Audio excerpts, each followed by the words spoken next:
waa kulan iscafin ah oo loo sameeyay beelo walaalaha ay ku dagaalami jiray deegaanka Jasiire ee gobolka Shabeellada Hoose waxaana kulankaasi goobjoog ka ahaa odayaal waxgarad siyaasiyiin haween dhalinyaro xildhibaano ka kala tirsan baarlamaanada Hirshabeelle iyo waliba golaha shacabka ee baarlamaanka Jamhuuriyadda Federaalka Soomaaliya maamulka deegaanka Jasiire fanaaniinta gobolada Waaberi iyo waliba barbaarta gaashaaman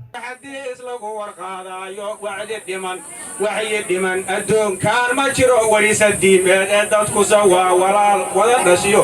waalid iyo wiil wadna waa la kala beeray oon kala wareegayna wajiga isxasuusta oo indhuhu kala ma weecdaan xididada wareega iyo jirkaa waa isu yaale wadada isla mara khayrka waa laga waraabaa gogosha iscafinta ah ayaa waxaa fidiyay maamulka deegaanka Jasiire iyadoona martida ka qayb gashay ay u sheegeen beelihii walaalaha ahaa inay iscafiyaan oo ay ka shaqeeyaan nabadda deegaanka anunku qabiil ma nihin deegaanaan nahay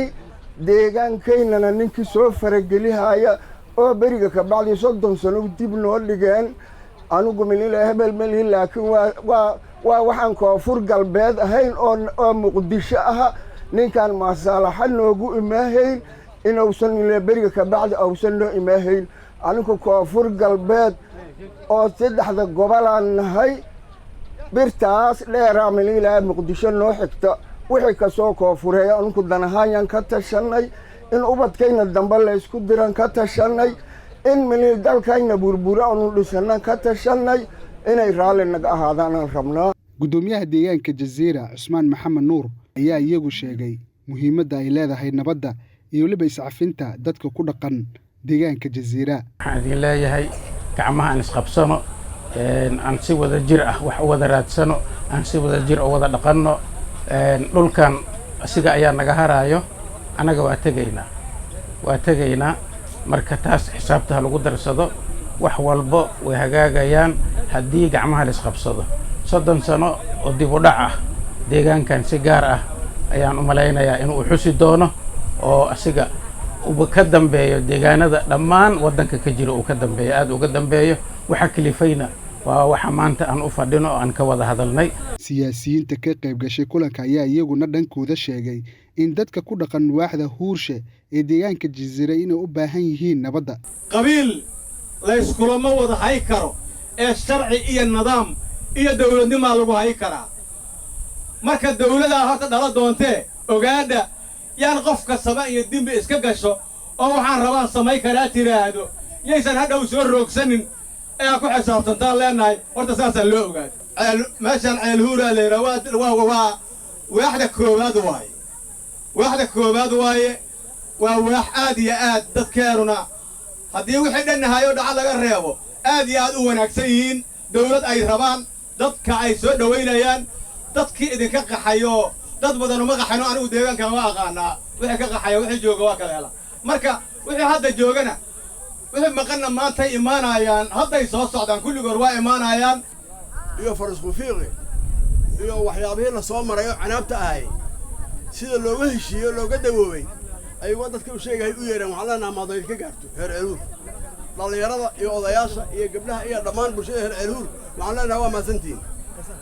waxaan rabnaa iyadana halkan inaan ka caddayno oo bulshada u sheegno odayaasha meesha fadhiya oo ku soo baxay reer ceelhuur markii xaaladdu xumaadna waa yimideen hadda markay khatimaadna waa yimideen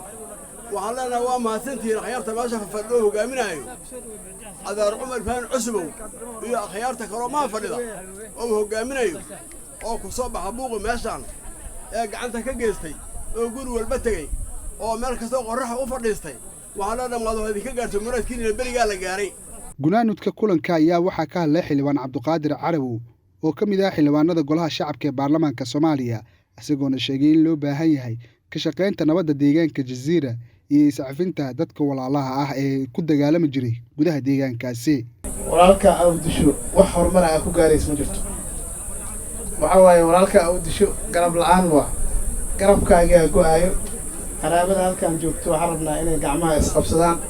inaysan meeshan colaad dambe aysan ka dhicin maanta wixii ka dambeeyo in mataqaanaa ilaahay idankiis aynan mar dambe gabadh dambe ataaya loo saarin, hooyo dambe laga oysiin, ilmo dambe la agoontooyin, ayna agoon noqon. waxaan rajeynayaa inay maanta ku ekaato galabta arrintaas ayada ah. sideedaba guddoomiyaha daawo ila hadlay, horumar wuxuu ka dambeeyaa sideedaba nabad. dad ilaahay u nimceeyey, nimco walbana nusqaanteeda ay leedahay. dad ilaahay u nimceeyey halkan degan oo nimco rabbi ilaahay siiyey, carradaas ay ku fadhiyaan lacag ugu fadhiso, deegaanada dhan lagama helo. waxaan rabnaa dekedaha haysatiin oo carraa oo wax alli waxaa ragtiin ku samaysan kartaan. waxaa la rabaa inaad caqliga ka shaqaysiisaan. aad maanta horumar xoog leh deegaankan laga dareemaa la rabaa. waa in laga shaqaysiiya caqliga, horumar laga shaqeeya. annaga hadda ka hor halkaan waa nimid, waxaan dhagax dhignay iskuul, waa soco weyse. waxaan rabnaa inaad mataqaanaa gacmaha intiis qabsataan. amni haddii la helo qof walba u sheegto wuxuu ku leeyahay meeshii la isku dilahay soo maha, yaa aadi karo, yaa wax ku qaban karo. laakiin hadda waxaan rabnaa haddii amniga la sugo, waxaan ballan qaadaynaa inta garaankeenna inta aan mataqaanaa awoodno inaan horumarka deegaanka qayb ka qaadano. idinkana waxaan rabaa inaad u istaagtiin. deegaan kastoo dhismaya haddaa aragtaan, waxaa dhiso dadka ayaga degan. Cabdifataax Muumin 5 TV, deegaanka Jazeera, gobolka Shabeellaha Hoose.